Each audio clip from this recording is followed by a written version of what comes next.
comes a great story. A top aide to New York Governors Cuomo and Hochul, a Chinese spy.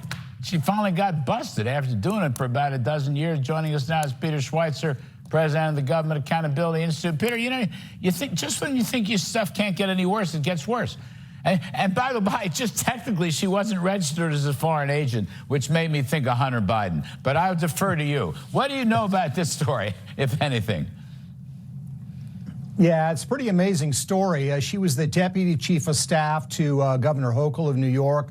Before that, she was the deputy chief for diversity for Andrew Cuomo. She did a bunch of favors for the Chinese, according to the indictment. Among them, she got Chinese officials access to private New York State government phone calls discussing how they were going to deal with COVID-19. She changed statements to make them more pro-Chinese.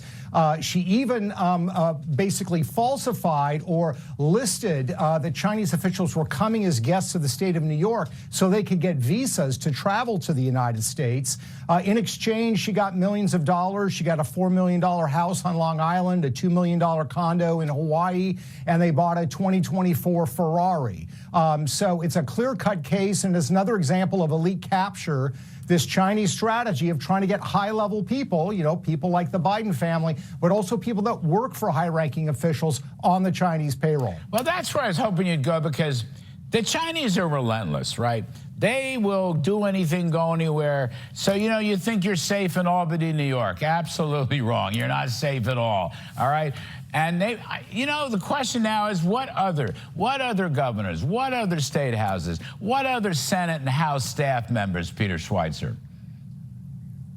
Yeah, I mean, look, part of their strategy, they're explicit about it, is to exploit sub-national relationships, meaning going to governors, going to state houses. Power just doesn't reside in Washington, D.C. Certainly, there's a lot of interesting things about Governor Tim Walz of Minnesota. No transference of funds, but clearly has a lot of relationships with so-called United Front groups. Probably more of a so-called fellow traveler than he is somebody who's being paid. But this is precisely the Chinese strategy. They used it against Trump. One of the ways they tried to undermine Trump was by getting state and local elected officials to criticize him and undermine his strong positions on China. Yeah, well, we don't have time, but Hunter Biden, you know, dealing with Chinese investors, members of the Communist Party, national security, never registered as a foreign agent. Lord knows what he was up to. We'll cover it in another segment with you. Peter Schweizer, thank you, my friend. We appreciate it very, very much.